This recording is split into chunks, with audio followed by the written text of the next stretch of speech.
Lepo pozdravljeni. V današnji oddaji gostimo poslanca v Državnem zboru iz občine Sevnica, Tomaža Lisca, ki nam bo predstavil svoj pogled na aktualno dogajanje v državi in Posavju. Lepo pozdravljeni in seveda dobrodošli. Lep pozdrav tudi vam. Za začetek, kako ocenjujete delo vlade v tem mandatu? Ves čas je v ospredju epidemija koronavirusa oziroma stanje povezano s tem. Bržkone ste bili tudi poslanci na preizkušnji, saj je prinesla kar nekaj dodatnega dela. Ja, seveda smo ob zamenjavi vlade pričakovali ukvarjanje z določenimi drugimi vsebinami, kajti imamo koalicijsko pogodbo, ki nas zavezuje k kar konkretnim ukrepom in pa rešitvam, tako da ta epidemija, tako v tistem spomladanskem delu, ko smo, reševali tiste osnovne zadeve, moram priznati, da sam sem več kot v pisarni pri bivši poslanski kolegici Ilki Godec, ki je reševala tiste najnujnejše zadeve takrat, pa tudi ta jesenski del epidemije so morda nekoliko zamaknile posamezne želje vseh nas poslancev in pa tudi vlade kot celote, da rešujemo tiste najbolj konkretne primere iz koalicijske pogodbe. Tako da ja, v bistvu, samo če nas pogledate, vse skupaj državljane, smo nekako v nekem takem čudnem času. Jaz verjamem, da so državljani in pa državljanke živčni, ker ne samo v Sloveniji, ampak po celi Evropi prihaja do drugega vala epidemije in so nekako naveličeni in komaj čakajo, da bo tega konec. Ampak ravno zato se tako vlada kot tudi Državni zbor trudimo, da bi sprejeli ukrepe, ki morda so komu na kratek rok nekako zoprni, smotani ali dolgočasni ali pa celo eni pravijo preveč restriktivni, ampak vse ti ukrepi se sprejemajo ne samo v Sloveniji, ampak v Evropi za ciljem, da čim bolj zajezimo ta koronavirus, ki nas je v tem letu prizadel. No in drugi val epidemije je precej bolj kritičen kot prvi, se pravi spomladanski. Kje vidite težavo tokrat?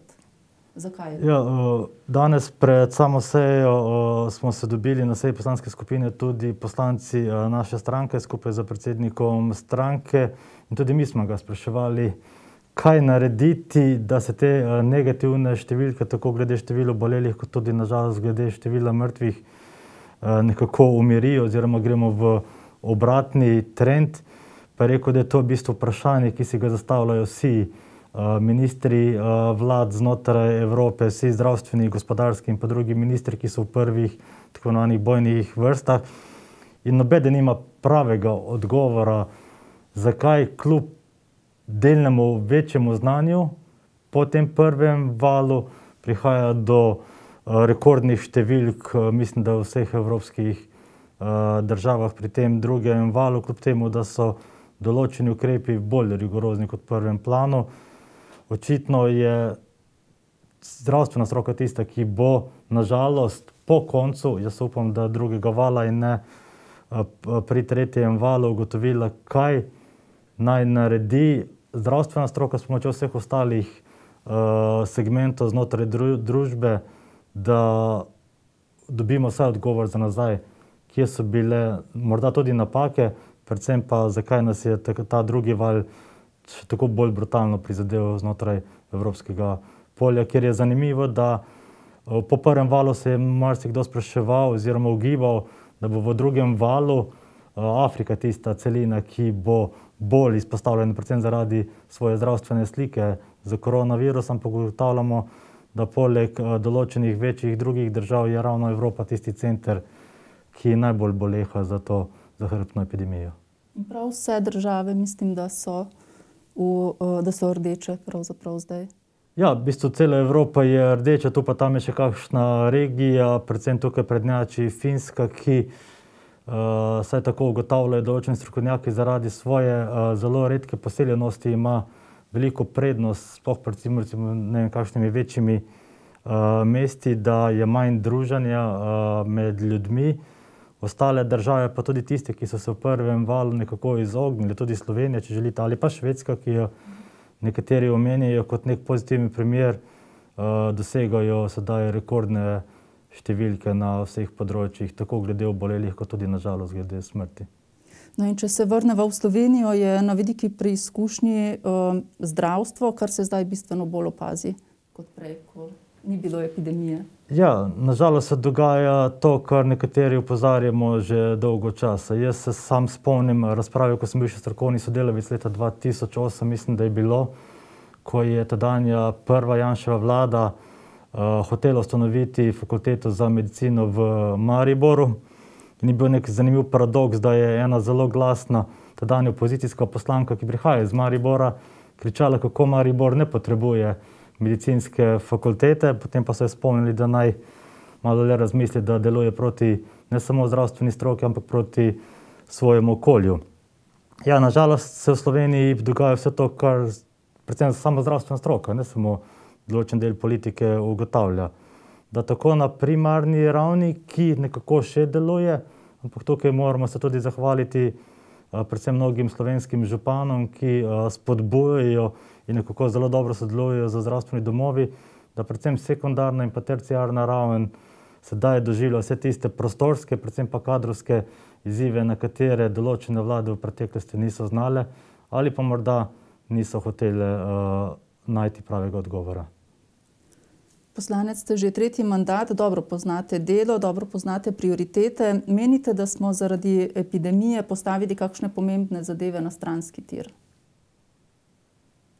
Ja, jaz mislim, da če gledam čisto praktično, en teden že usklajujemo z ministrom za infrastrukturo en nujni sestanek, pa nekako ne pridemo skupaj ravno zaradi te epidemije, tako da ja, vse skupaj, saj na tej vidni ravni malo zaostaja, je pa dejstvo, da državna uprava je pri nas nekak naoljen aparat, ki bi moral delovati. In jaz sem sam večkrat rekel, da ne glede na to, da se določeni glavni ministri in državni sekretarji pa še do drug izključno oziroma vsaj 80% ukvarja z epidemijo, da imamo recimo na ministrstvih po 200 ali 500 ali še več ljudi in njih odire tam ne bi bili ljudje, ki bi bili ne samo sposobni, ampak tudi dolžni sprocesirati vse tiste vsakodnevne težave, ki so pojavljajo, ampak tudi biti sposobne uresničevati vse tiste koalicijske zaveze, ki smo jih zdali.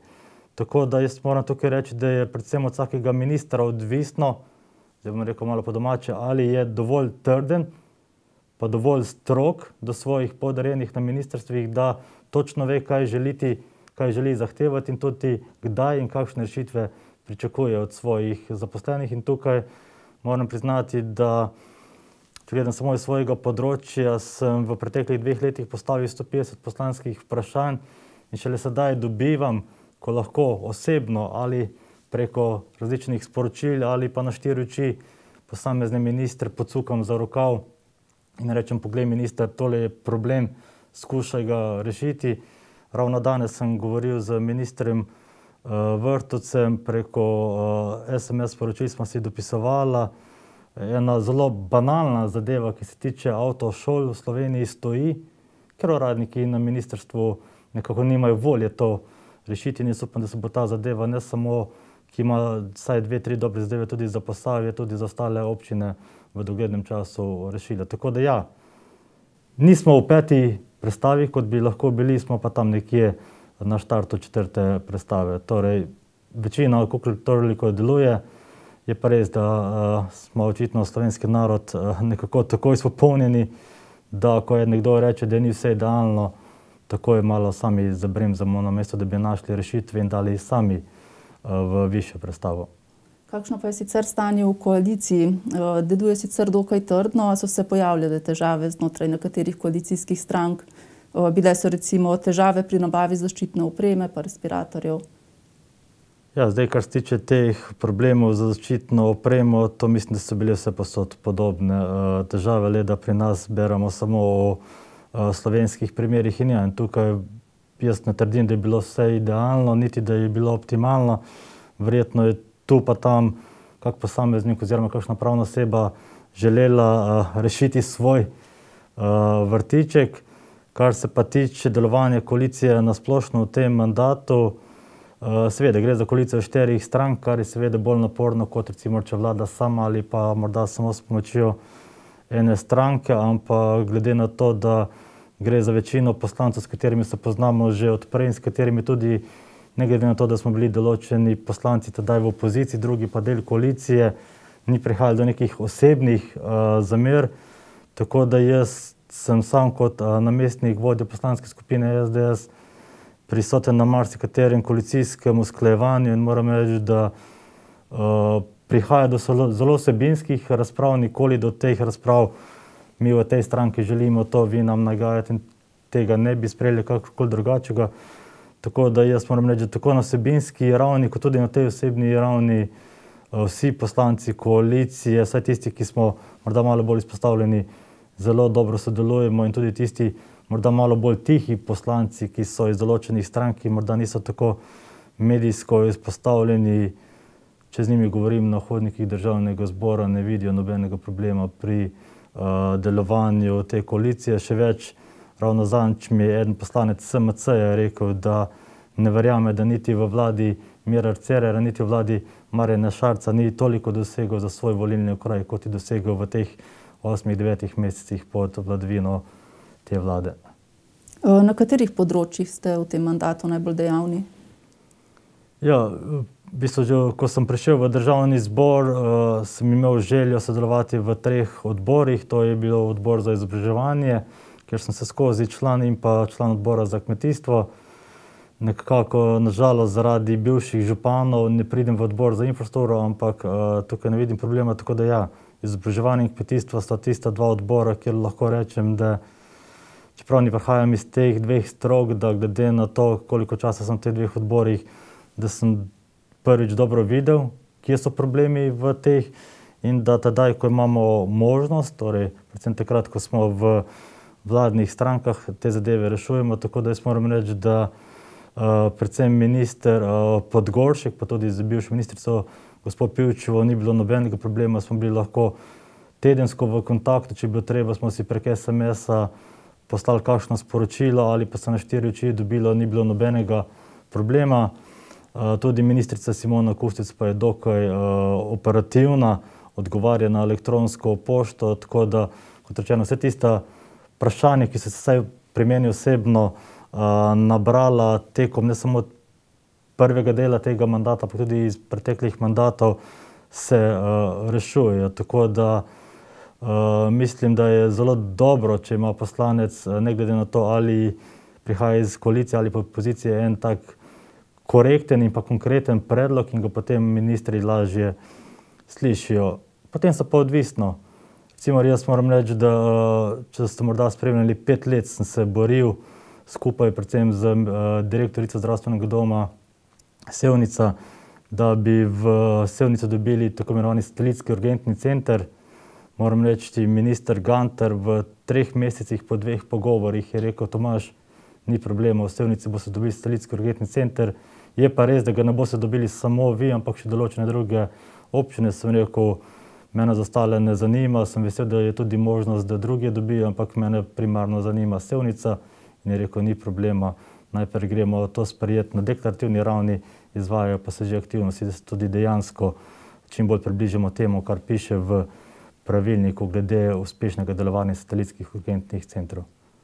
No, zdaj, kar se Posavja tiče, je velik poudarek na področju energetike, predvsem pri projektu izgradnje hidroelektrarn na spodnji Savi, a ta še ni dokončana. Ja, na srečo je verjetno bo ravno ta mandat pokazal, kako pomembno je, če lokalni poslanci stopijo skupaj in pa če imaš celo ministra, ki prihaja iz regije, ki jo zanima določen projekt. Jaz moram reči, da sem v tem mandatu, oziroma vsaj v teh 8 mesecih, ko je ta vlada na oblasti, zelo vesel, da smo skupaj vsi 4 posavski poslanci v sodelovanju z posavsko energetiko in pa tudi z ministrom Vizjakom preko Državnega zbora potrdili zakon o koncesijah za dokončno izgradnjo hidroelektrarne na spodnji Savi, ki daje pospešek, da čim prej dobimo gradbeno dovoljenje za hidroelektrarno Mokrice, tako da tukaj moram pohvaliti in se zahvaliti, saj v tistem času sem bil sam vodja kluba posavskih poslancev, da smo vsi Posavci takoj in pa zelo enotno odreagirali, in ko smo videli, da pač zakon, obstoječi tedajni zakon ne bo doprinesel k hitrejši izgradnji hidroelektrarn, da stopimo skupaj, najdemo vsebinske rešitve, predlagamo zakon in mislim, da je bil zakon celo brez glasov proti sprejet v Državnem zboru. No in če ostaneva še malo pri energetiki, že dolgo je zelo pomembna tema izgradnja odlagališča nizko in srednje radioaktivnih odpadkov in tudi projekt nuklearne elektrarne Krško 2, torej drugega bloka. Kaj se dogaja na tem področju? Še enkrat gre za, tipično regijsko zadevo in tudi tukaj mislim, da sicer morda včasih kolega Matjaž Han pozabi, da prihaja iz Posavja oziroma da spada v Posavje, ampak saj z kolegoma Dušanom Šiškom in pa Igorjem Zorčičem tukaj zelo dobro sodelujemo, ne samo z ministrom Vizjakom, ki je prav tako naš posavski orjak, ampak tudi z ministrom Vrtovcem, ki čeprav prihaja iz drugega dela Slovenije, razume, da če želimo imeti drugi blok nuklearki, kar očitno je že nekaj dokaj dokončno, saj v besedah definicija vseh politikov, morda razne ene stranke v Državnem zboru, da moramo najprej zagotoviti izgradnjo odlagališča. Tukaj, upam, da ne bom preveč povedal, potekajo sestanki tako z lokalno politiko, tudi z župani in pa z lokalno energetiko. In mislim, da v naslednjih 14 dneh imamo predviden sestanek z vsemi temi ključnimi deležniki še enkrat, da se tukaj v Posavju srečamo in da najdemo rešitev, da bo tudi gradbeno dovoljenje na tej strani za ta objekt čim prej izvedeno. Tukaj sicer je prišlo na določenih ministrstvih, predvsem na določenih uradih znotraj Ministrstva za okolje in prostor, določenih izmikanj, zakaj ne bi sledili časovnici, ki je dokaj znana, ampak jaz mislim, da, kot rečeno, če bomo vsi posavski, ne samo politiki, ampak predvsem tudi posavska stroka stopila skupaj, da bomo zelo blizu izgradnje odlagališču, kar pa je še ena stopnička v želji tega, da dobimo tudi drugi blok nuklearne elektrarne, kjer mislim, da je treba vse slovenske davkoplačevalce prepričati, da ne gre za jamo brez dna, ampak da gre za nekaj, kar se bo v pozitivni bilanci poznalo v njihovih denarnicah, kajti če samo pogledamo evropske cene za električno energijo, pustimo tukaj ob strani, da nažalost nismo samooskrbni. Predstavljajte si, kaj bi bilo za recimo družinski proračun, če bi bile cene takšne, kot so recimo v Nemčiji, ali pa če bi celo prišlo do takšnih zadev, do katerih je skoraj že prišlo v Nemčiji ali pa celo v Ameriki, ko je prihajalo do tistih redukcij. Jaz mislim, da predvsem starejši gledalci se spomnijo tistih dnevov, ko smo večer ob svečah jedli večerjo, kjer pač ni bilo dovolj električne energije. Jaz mislim, da v letu 2020 takšnih idej ne sme več biti. Še en infrastrukturni projekt, pomemben predvsem za občino Sevnica, zdaj če se omejiva na Posavje, je 3. razvojna os. Kako daleč je? Ja, mene je zelo strah, da bo 3. razvojna os ena zelo dolga zgodba, ki vprašanje, kdaj bo dokončana. Jaz sem ravno zadnjič z našim sevniškim županom sedela skupaj in sem gledal, kdaj sem prvič postavil poslansko vprašanje in postavil sem ga zaradi 3. razvojne osi leta 2010, ko mi ga je pomagal vložiti tedanji poslanec magister Andrej Vizjak, ker sem bil sam takrat samo še strokovni sodelavec. In takrat je bila ideja o 3. razvojni osi, predvsem o tem srednjem delu, živa, ampak nažalost v teh 10 letih nismo prišli na konkretni izvedbi veliko bolj daleč.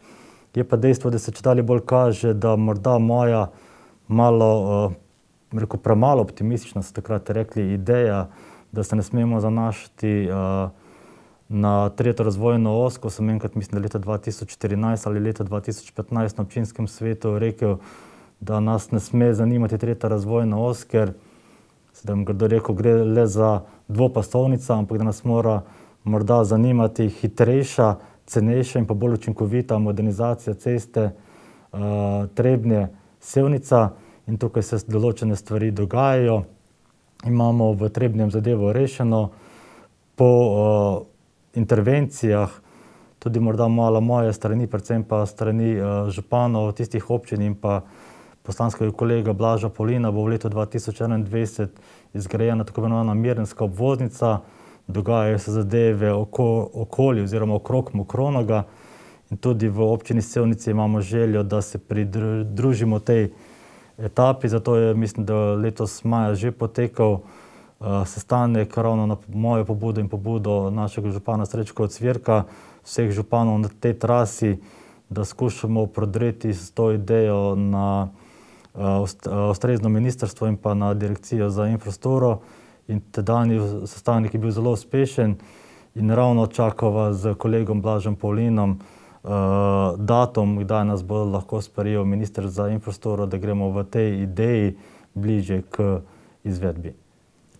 Omenili ste že, da poslanci iz Posavja sodelujete v klubu posavskih poslancev oziroma ste tam povezani. Kako pa ocenjujete sodelovanje s posavskimi župani?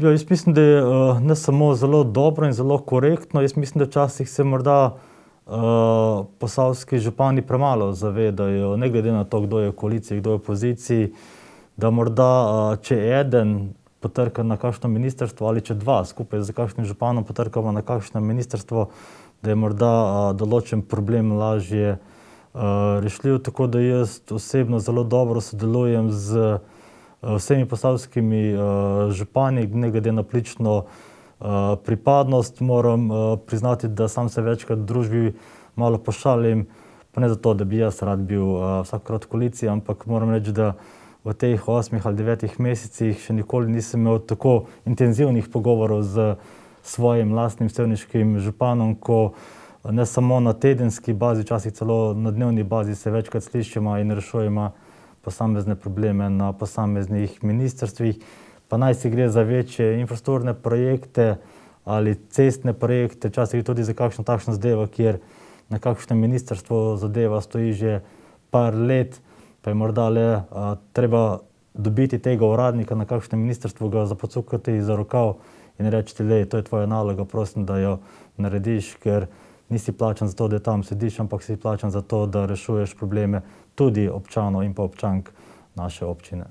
Sicer ste dejavni tudi kot svetnik Sevniškega občinskega sveta. Kako ocenjujete delo na lokalni ravni? Zdaj, najprej jaz mislim, da je zelo dobro, če bi bili poslanci občinski svetniki. Z vsem spoštovanjem morda do kakšnih zdravnikov, gospodarstvenikov ali kakšne druge sfere, lahko vidimo, da se v bistvu občinski svetniki soočamo z lokalnimi temami, ki so od zdravstva, sociale, šolstva, prometa, okolja in prostora, tudi gospodarstva. Skratka, in je fino, da pri tem doseganju na drugem nivoju, na nivoju parlamenta oziroma izvršilne veje oblasti tudi, da imaš te lokalne izkušnje.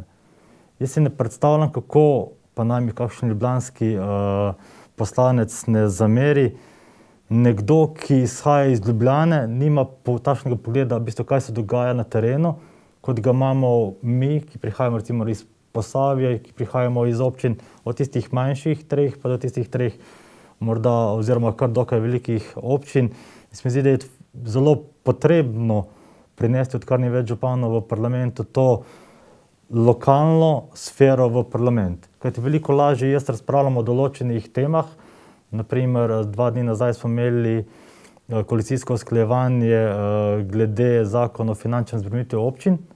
Če jaz konkretno vem, kaj to pomeni v praksi, ne samo za župana in pa za občinsko upravo, ampak ker kot občinski svetnik soodločamo o teh zadevah in se srečujemo z določenimi problemi, ko so nekatere vlade v preteklosti rekle, občin tole morate izvesti, ni pa bilo niti finančno pokrito, pa niti vsebinsko ni bilo točno določeno, v kakšni meri ali pa v kakšni vsebini morajo občine to reševati in sedaj iščemo te zadeve, ki so jih tudi na skupnosti in pa na združenju občin našli kot neke probleme in sedaj skušamo to dati tudi v ta zakon, ki bi ponovno prinesel razbremenitev občinam. Tako da se mi zdi, da je zelo fino, da če poslanec deluje tako z županom, je pa še veliko bolj fino, če si lahko kot občinski svetnik, da ne samo vidiš proračun objavljen na spletni strani občine, ampak lahko konkretno o tem ali proračune ali pa konkretnih ukrepih tudi govoriš.